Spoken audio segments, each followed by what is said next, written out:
जय हिंदी। मैं आरती द्विवेदी स्वागत करती हूँ आप लोगों का अपने इस हिंदी के क्लास में।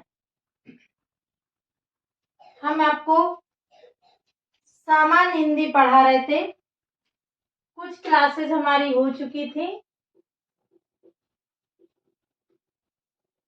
सामान्य हिंदी एक बार रिकॉल कर लीजिए हमने क्या क्या पढ़ा है।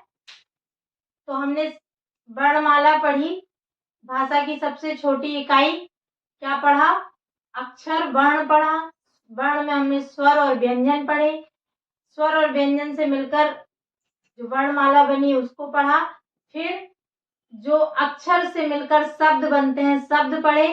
शब्द के बाद हमने वाक्य पढ़े। आपके सिलेबस में एक वर्ड है शब्द रूप। थोड़ी चर्चा आज हम इस पर कर लेते हैं। शब्द रूप या इसी को पद भी बोलते हैं। शब्द रूप या पद ये वो शब्द हैं वाक्य में जो प्रयुक्त हो जाता है। शब्द जो स्वतंत्र है वो तो शब्द है। जो शब्द स्वतंत्र है, जैसे कमल है, अकेला कमल लिखा है तो स्वतंत्र है तो उसे हम शब्द कहेंगे। लेकिन जब उसी शब्द को वाक्य में प्रयोग कर देंगे, किसी शब्द को वाक्य में प्रयोग करते हैं, वाक्य में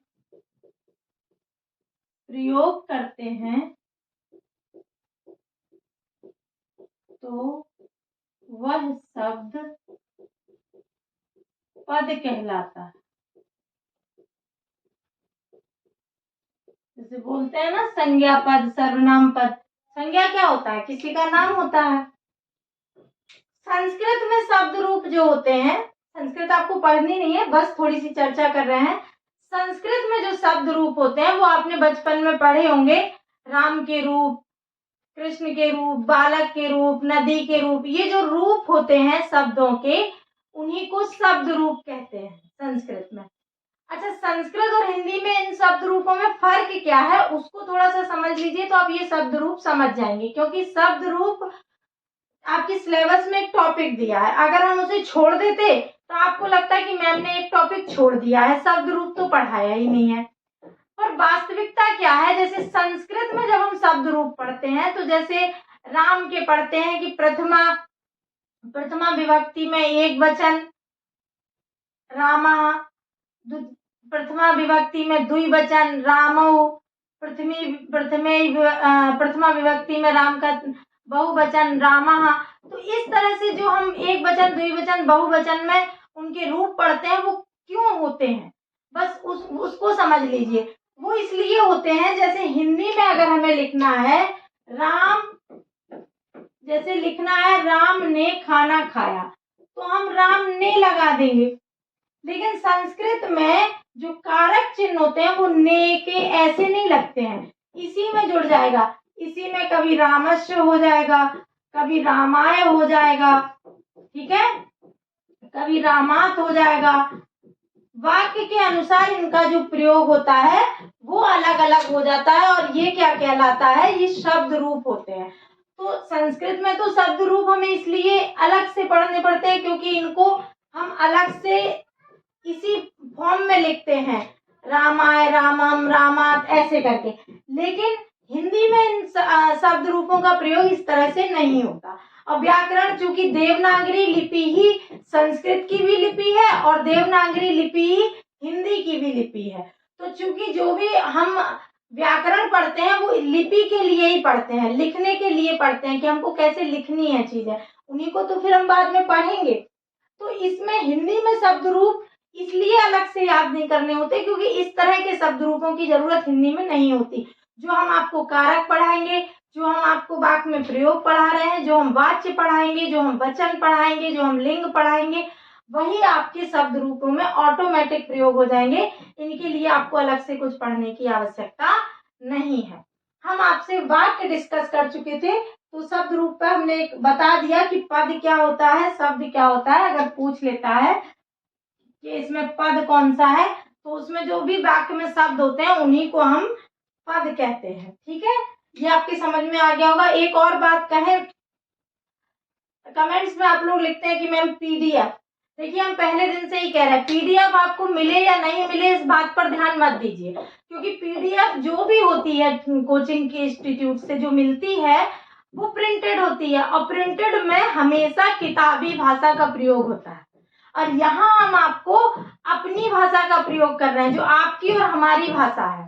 तो क्यों ना हमारी भाषा में आप याद करें, जो आपको याद रह जाए। आप पढ़ते हैं तो साथ साथ नोट्स बनाइए ना। ऑनलाइन का मतलब ये मत निकालिए कि वीडियो सुन लिए हो गया काम खत्म। आपने पैसा दिया है, आप इसको भुनाइए, आप सीरियसली पढ़िए। हमारे लेक्चर खत्म हो जाएंगे, हम तो फ्री हो जाएंगे, पर आप कैसे फ्री होइएगा? आपको एग्जाम देना है। इनपुट किया है तो आउटपुट लेके जाओ। पैसा लगाए हो तो क्लास से कुछ पाओ। अगर आपने एक बार पढ़ लिया और वीडियो, ठीक है वीडियो आपके एग्जाम तक पड़े रहेंगे, आप उनको बाद में भी देख सकते हैं, बार बार भी देख सकते हैं।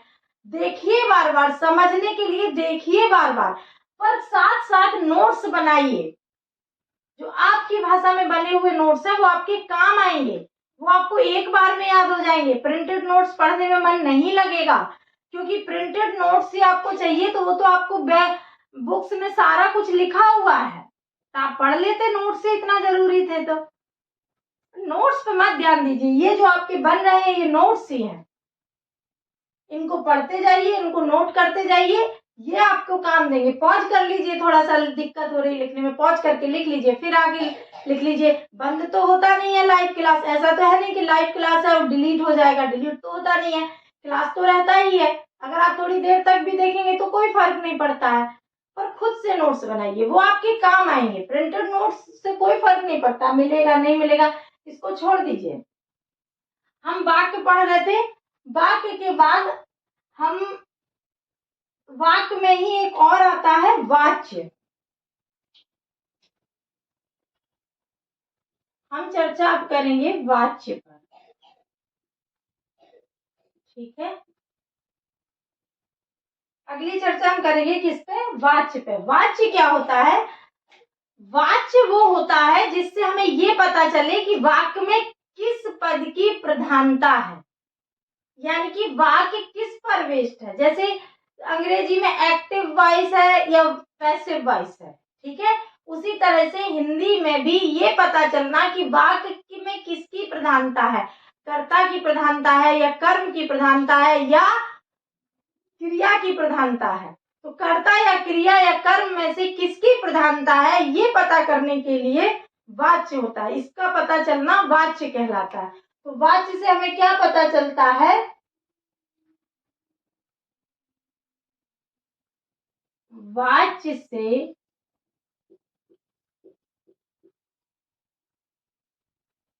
वाच्य से ज्ञात होता है कि वाक्य में किसकी प्रधानता है,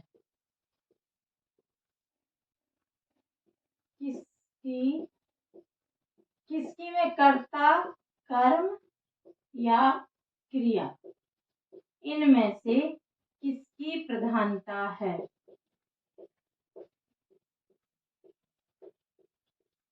ठीक है। वाच्य क्या कहलाता है? वाच्य से हमें ज्ञात होता है कि वाक्य में किसकी प्रधानता है। वाच्य से हमें ज्ञात होता है कि वाक्य में किसकी प्रधानता है, कर्ता की प्रधानता है, कर्म की प्रधानता है या क्रिया की प्रधानता है। इसी आधार पर वाच्य के भेद देख लेंगे। वाच्य के भेद, वाच्य के क्या भेद हैं? कर्तवाच्य, कर्तवाच्य, कर्मवाच्य और क्रियावाच्य या भाववाच्य। भाववाच्य। जैसा कि आपको नाम से ही पता चल रहा होगा, कर्तवाच्य में कर्ता की प्रधानता होगी, कर्मवाच्य में कर्म की प्रधानता होगी और भाववाच्य में क्रिया की प्रधानता होगी। इसकी परिभाषा क्या होगी? जिस वाक्य में कर्ता की या कर्ता प्रधान हो, जैसे राम खाना खाता है। कौन खाना खाता है? राम। राम की प्रधानता है, राम से ही पता चल रहा है कि राम क्या कर रहा है, राम खाना खाता है। अगर राम को हटा दें तो खाना खाता है पता ही नहीं चलेगा। ठीक है, तो कर्ता की प्रधानता होगी। कर्मवाच्य की परिभाषा लिखेंगे तो जिस वाक्य जैसे अंग्रेजी में पैसिव वॉइस कहते हैं, जिस वाक्य में कर्ता के साथ से या के द्वारा लिखा हो, वो क्या कहलाएगा? कर्मवाच्य कहलाएगा। जैसे राम के द्वारा खाना खाया जाता है। राम के द्वारा खाना खाया जाता है। इसमें क्या प्रमुख हो गया? क्या किया जाता है? खाना खाया जाता है। किसके द्वारा? राम के द्वारा। यहाँ राम खाना खाता है, सीधा वाक्य है, कर्ता प्रधान। यहाँ कर्म प्रधान है, खाना इंपॉर्टेंट है, खाना खाया जाता है। किसके द्वारा? राम के द्वारा। ठीक है, के द्वारा या से लगा हो तो कर्मवाच्य हो जाएगा। से लगाओ, जैसे राम से पढ़ा जाता है, राम से गाया जाता है, या राम से पढ़ा नहीं जाता, तो क्या हो जाएगा? कर्मवाच्य हो जाएगा। भाववाच्य में क्रिया की प्रधानता होती है। जिस वाक्य में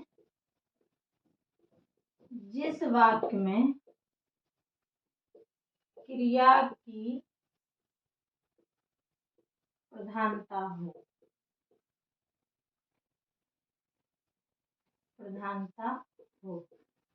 तथा इसमें एक चीज और होती है, इसमें भी कर्ता के साथ से या के द्वारा लिखा होता है। आपको लग रहा होगा कि जब दोनों में एक ही चीज लिखी तो पता कैसे लगेगा? के साथ के द्वारा लिखा हो और कर्म ना हो, या तो अकेले ही क्रिया की प्रधानता हो जाएगी, कर्ता कर्म दोनों नहीं होंगे, या कर्ता अगर होगा तो उसके साथ से और या के द्वारा लिखा होगा लेकिन उसमें कर्म नहीं होगा। ठीक है, जैसे इसका उदाहरण यहाँ लिख देते हैं। राम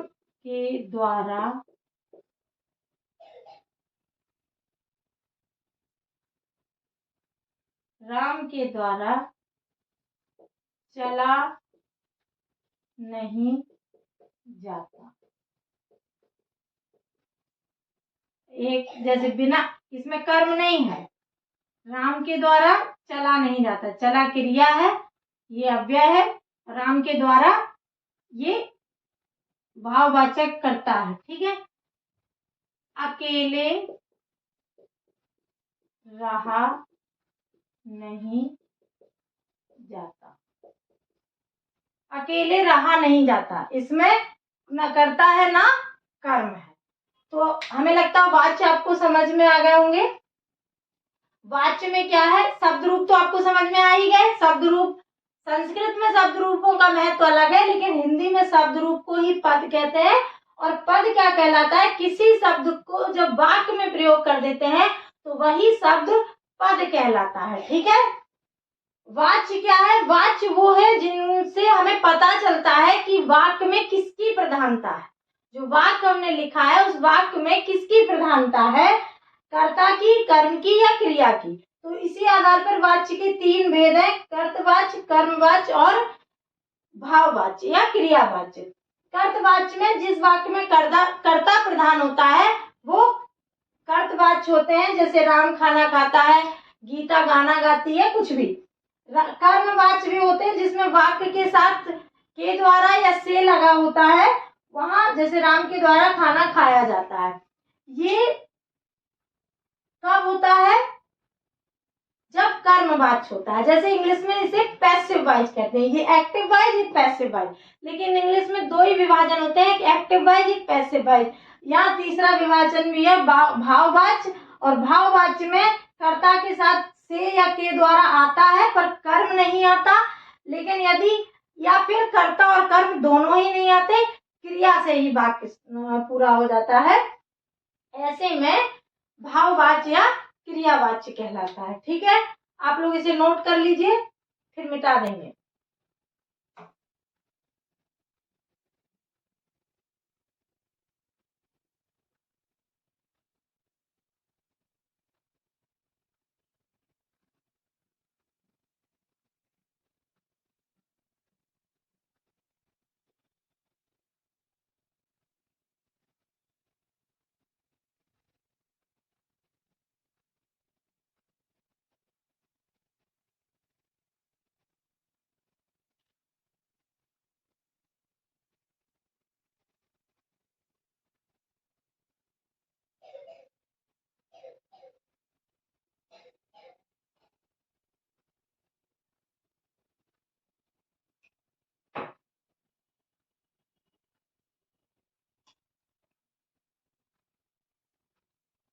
वाच हमारा पूरा हो गया। अगली बात हम करते हैं, अभी हम छोटे छोटे टॉपिक लेके चल रहे हैं। जैसे चूंकि शुरुआत से ही व्याकरण पढ़नी पड़ेगी, आपको लग रहा होगा मैम संधि पढ़नी है, समास पढ़नी। जैसे ही छोटे छोटे टॉपिक पूरे होंगे तो आपको हल्कापन लगेगा और आपको लगेगा आपका सिलेबस भी कंप्लीट हो रहा है। 2 ही टॉपिक मेन बड़े हैं, एक संधि का, एक समास का, और बाकी सब छोटे छोटे हैं। संज्ञा, सर्वनाम, विशेषण ये अलग अलग टॉपिक है, इसलिए बड़े नहीं होते हैं। अभी हम बात करेंगे, छोटी छोटी चीजें जान लीजिए। आपने शब्द जान लिए, अक्षर जाने, शब्द जाने, वाक्य जाने, वाच्य जाने। अब हम बात करेंगे वचन पर।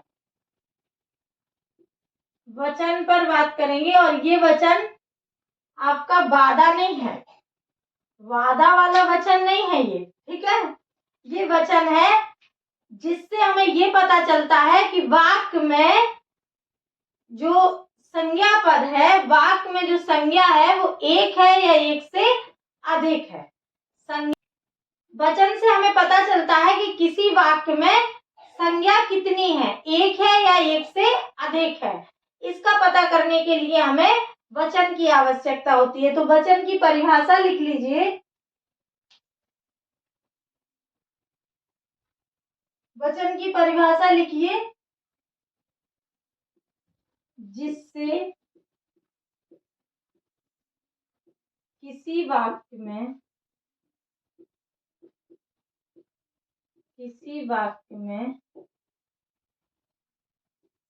संज्ञा के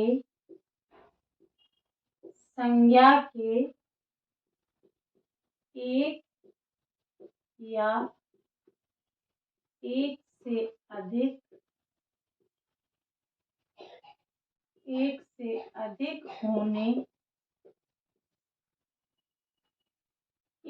अधिक होने का पता चलता है,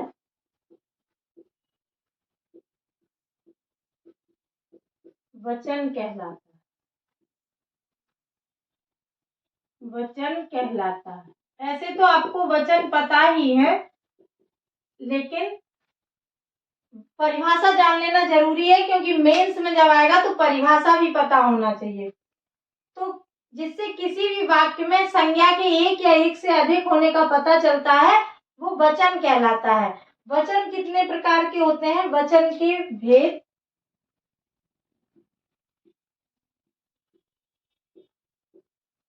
संस्कृत में जो वचन के भेद होते हैं वो 3 होते हैं, एक वचन, द्विवचन और बहुवचन। पर हिंदी में ये 2 ही रह गए हैं। एक वचन और बहुवचन, एक वचन और बहुवचन। हिंदी में दो ही वचन है, एक वचन या बहुवचन। एक जब एक ही संज्ञा पद हो तो एक वचन कहलाएगा, और एक से अधिक संज्ञा हो तो बहुवचन कहलाएगा। जिस वाक्य में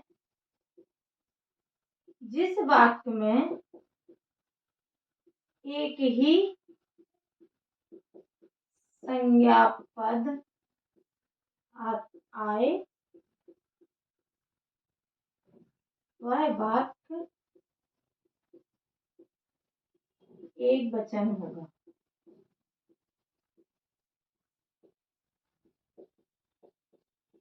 एक वचन होगा या वह संज्ञा एक वचन कहलाएगी। जैसे लड़का, लड़की, राम, गाय, कुछ भी, ठीक है। बहुवचन में जिस वाक्य में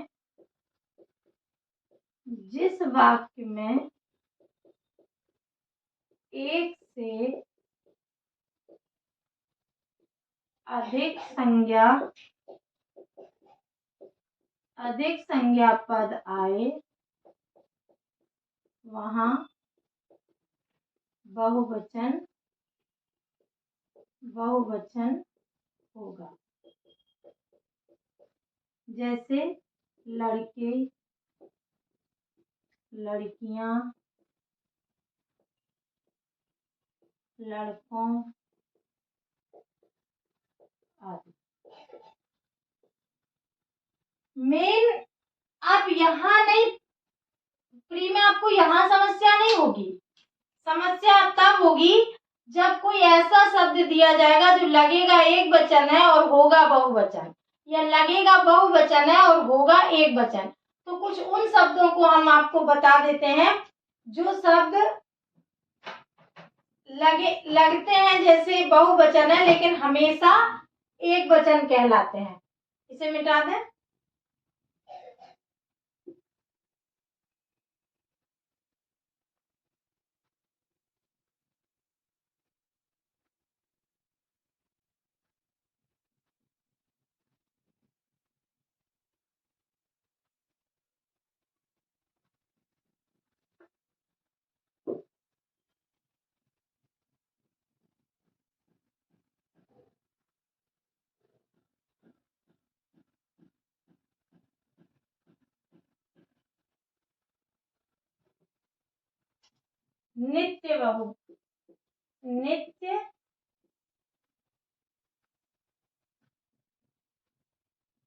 नित्य बहुवचन।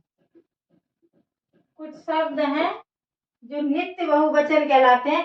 ऐसे शब्द जो हमेशा बहुवचन ही होते हैं, कभी भी एक वचन में प्रयोग नहीं होते, वो नित्य बहुवचन कहलाते हैं। जैसे हो गया आंसू, ये हमेशा बहुवचन में होता है। केश या बाल, ठीक है। अक्षत, रोम, भाग,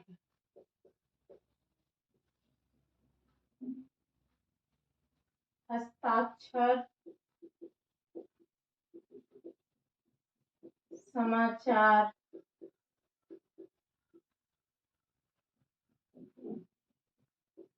दर्शक, दर्शन, प्राण इत्यादि।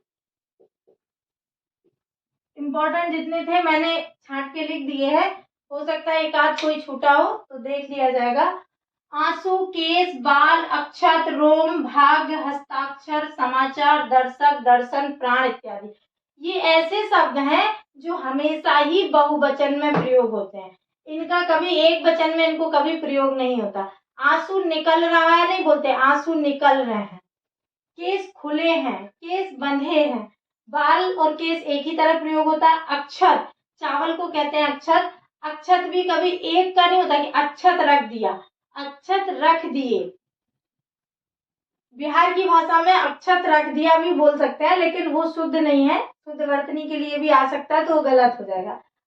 इसमें ही आपकी शुद्ध वर्तनी भी शामिल हो जाती है जब आप ये चीजें, यही चीजें अगर समाचार सुन, हमने समाचार पढ़ा, हमने समाचार पढ़े, समाचार भी बहुवचन है। हस्ताक्षर किए, दर्शक बैठे हैं, दर्शन, हमने भगवान के दर्शन किए, ये सब प्राण निकल गए, भाग फूट गए या भाग खुल गए, तो ये जितने भी हैं ये सब बहुवचन में प्रयोग होते हैं। अब कुछ शब्द हैं जो हमेशा एक वचन में प्रयोग होते हैं, नित्य एक वचन, जैसे भीड़, जनता, भीड़ हो गई, जनता हो गई, पुलिस हो गई, और प्रत्येक, हर एक, इस तरह के जो शब्द हैं ये आपके नित्य एक वचन में आते हैं। ठीक है। और कुछ नोट कर लीजिए, कुछ शब्द ऐसे भी हैं जिनमें जैसे एक वचन में, एक वचन में गण, जन, वृंद, लोग आदि जोड़कर बहुवचन बनाते हैं। यानी कि ये शब्द अगर लगे हों तो क्या बहुवचन होगा। जैसे लिख दें शिक्षक गण,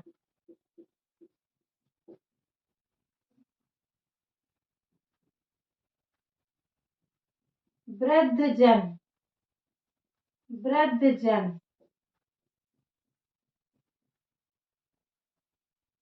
कवि वृंद, मतलब कई कवियों के बारे में। तो लिख दें चाचा लोग, तो ये क्या हो जाएंगे, चाचा अकेला लिखा होगा तो एक वचन है, चाचा लोग मतलब कई सारे चाचा, ये हो जाते हैं। एक और है, संस्कृत में जैसे कहा जाता है आदरार्थ बहुवचने। ठीक है, आदरार्थे बहुवचनम। संस्कृत नहीं याद करना, कोई जरूरी नहीं है, लिख दिया मैंने।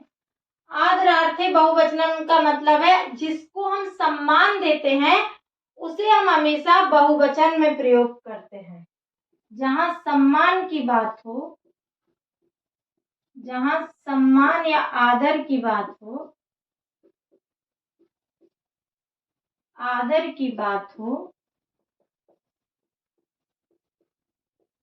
वहां बहुवचन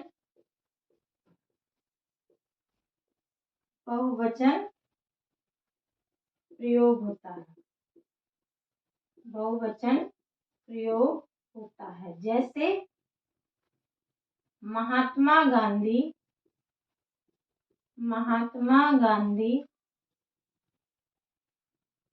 चंपारण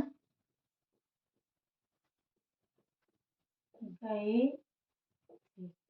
कोई ये नहीं लिखता महात्मा गांधी चंपारण गया था।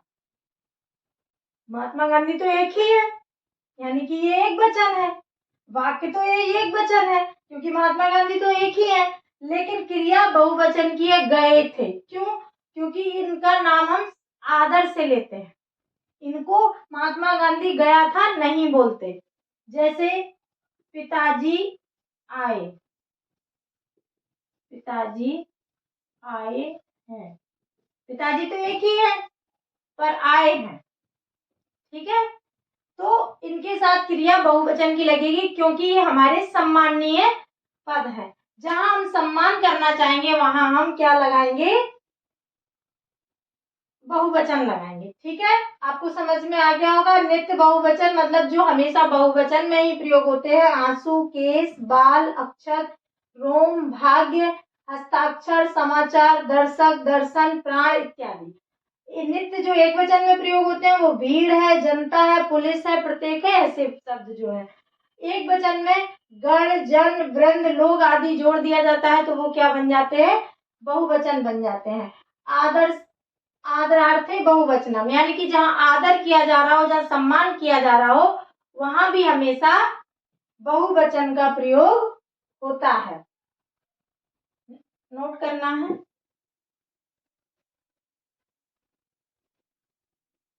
एक और छोटी सी बात इसी में बता दें, एक वचन बहुवचन में।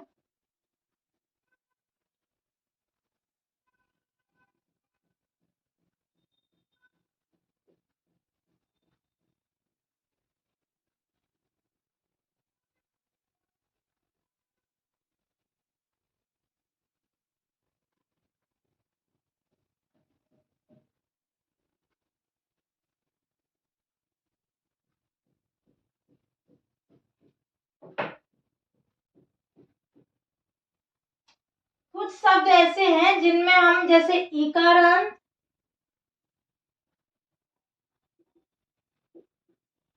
इकारांत और उकारांत, जिनके अंत में बड़ी ई या बड़ा ऊ होता है, उनको हम छोटा ऊ में बदलकर ए और ओ लगा देते हैं। जैसे जैसे लड़की है अगर, तो का में छोटी ई करके लड़कियां यहाँ लगा देते हैं, ये भी बहुवचन बनते हैं। ऐसे ही ऊ में जैसे बधू है, बड़ा ऊ है तो इसको बधुएं कर देंगे। बड़ा ऊ का छोटा ऊ करके ए लगा देंगे, इसमें बड़ी की छोटी करके या लगा देंगे। यूं भी लगाते हैं लड़कियों, इसमें ओ भी करते हैं बधुओं। ठीक है, इस तरह से भी कुछ वर्ड होते हैं जो नॉर्मली देखने को मिल जाते हैं आपको। तो वाच्य हो गया और लिंग हो, वचन हो गया। अब हम बात करेंगे लिंग पर। ठीक है,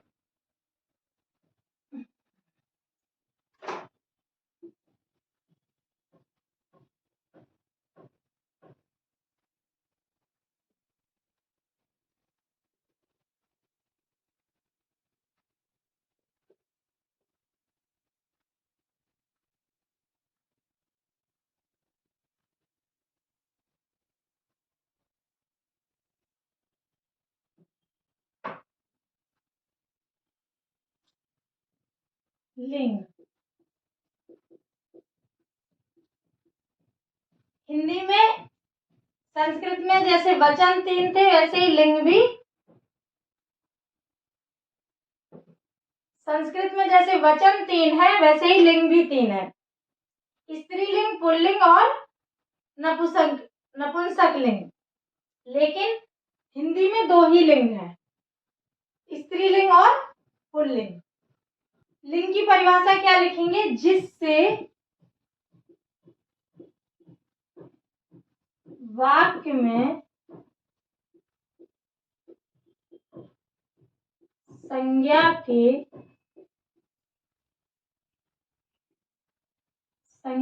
के स्त्री या पुरुष होने का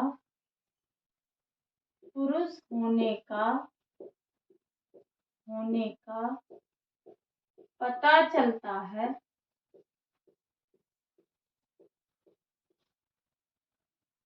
क्या कहलाते हैं? लिंग कहलाते हैं। ठीक है, जिससे वाक्य में संज्ञा के स्त्री या पुरुष होने का पता चलता है वो क्या कहलाते हैं? लिंग से निर्धारण होते हैं। लिंग के भेद, लिंग के भेद 2 प्रकार हैं, पुल्लिंग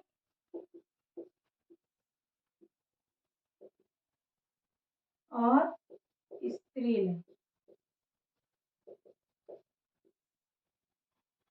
पुल्लिंग और पुल्लिंग और स्त्रीलिंग।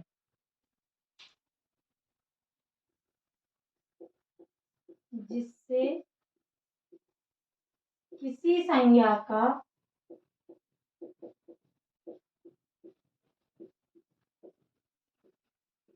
पुरुष होने का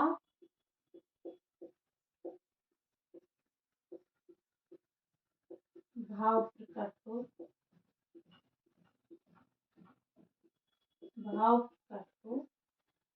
पुल्लिंग कहलाता है। जिससे किसी संज्ञा के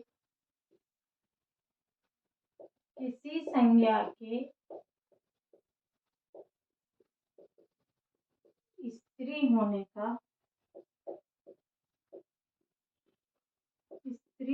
का भाव प्रकट हो तो क्या कहलाएगा? स्त्रीलिंग कहलाएगा। ठीक है। जिस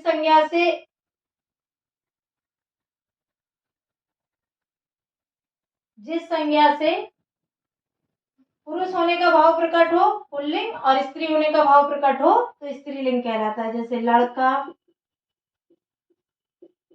हाथी, वृक्ष इत्यादि। उसी तरह यहाँ हो जाएगा लड़की, नदी, निर्जीव भी जैसे कहानी। ठीक है।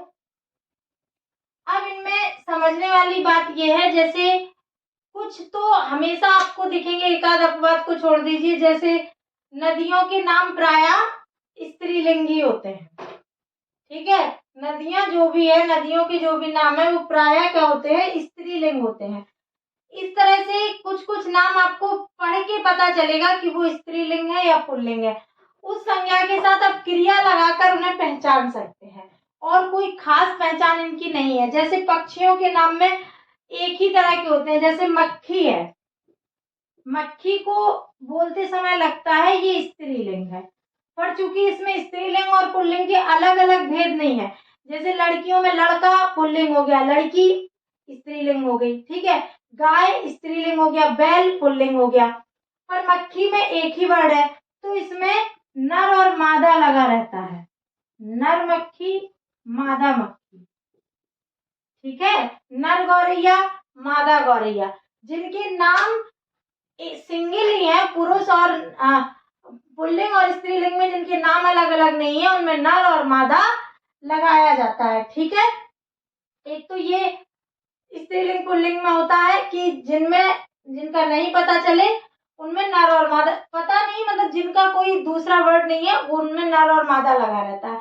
कुछ शब्द जो अगर आप नहीं पहचान पा रहे हैं तो आप बस क्रिया लगाकर देख सकते हैं। जैसे नदी है, नदी में आप दोनों क्रियाएं लगाइए, बहता है, बहती है। क्या सही लग रहा है? नदी बहता है या नदी बहती है? तो बहती है तो नदी क्या हो जाएगी? स्त्रीलिंग हो जाएगी। ठीक है। झरना बहता है या बहती है, ये पहचान करने के लिए है। तो झरना के साथ बहती है नहीं आएगा, बहता है मतलब पुल्लिंग है। इस तरह से कुछ शब्द आप पहचान सकते हैं कि वो स्त्रीलिंग है या पुल्लिंग है। हमारी समझ से इसमें वचन और लिंग इनमें ज्यादा पढ़ने के लिए कुछ नहीं था, बस छोटे छोटे टॉपिक थे तो हमने आपको क्लियर किए। थोड़े बहुत आपके क्वेश्चन के साथ क्लियर हो जाएंगे। जो समझ में ना आए, कुछ ऐसा लगे जो अलग है, वो आप हमें कमेंट्स बॉक्स में पूछ सकते हैं। ठीक है। ये मिटा देती हूँ। इसके बाद हम काल पर चर्चा और कर लेते हैं थोड़ी सी। हालांकि वो सब आपको पता है, लेकिन फिर भी ये भी आपको पता ही होंगे, पर सिलेबस में है तो पढ़ाना मेरी जिम्मेदारी है। नहीं पढ़ाऊंगी तो कहोगे मैम ने टॉपिक छोड़ दिया।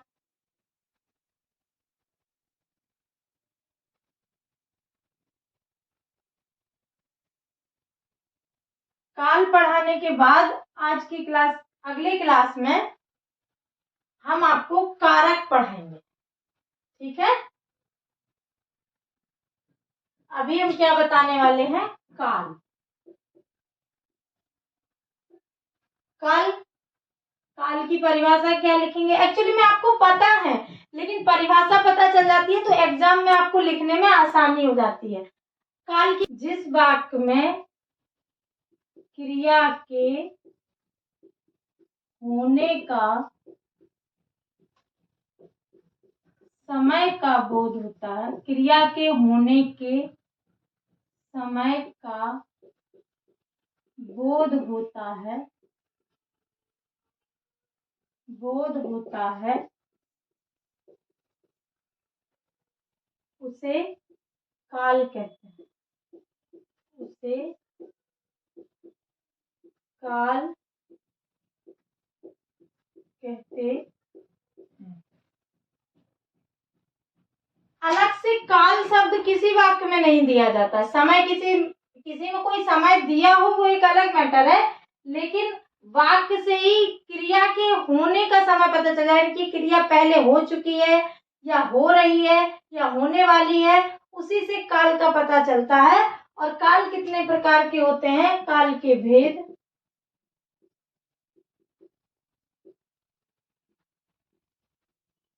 काल के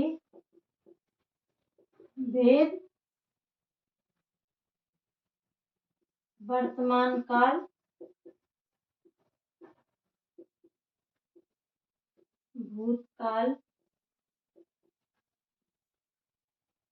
भविष्य का।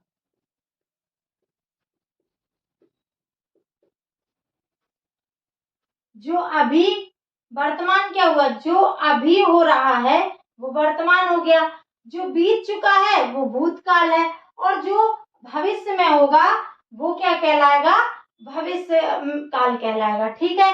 जैसे उदाहरण के लिए राम खाना खाता है, या राम खाना खा रहा है, खा रहा है। ये कब कर रहा है, अभी कर रहा है। भूतकाल में इसी वाक्य को देखें, राम ने खाना खाया था, राम खाना खा रहा था। भविष्य में इन्हीं वाक्य को कैसे लिखेंगे, राम खाना खाएगा, या राम खाना खा रहा होगा, ठीक है।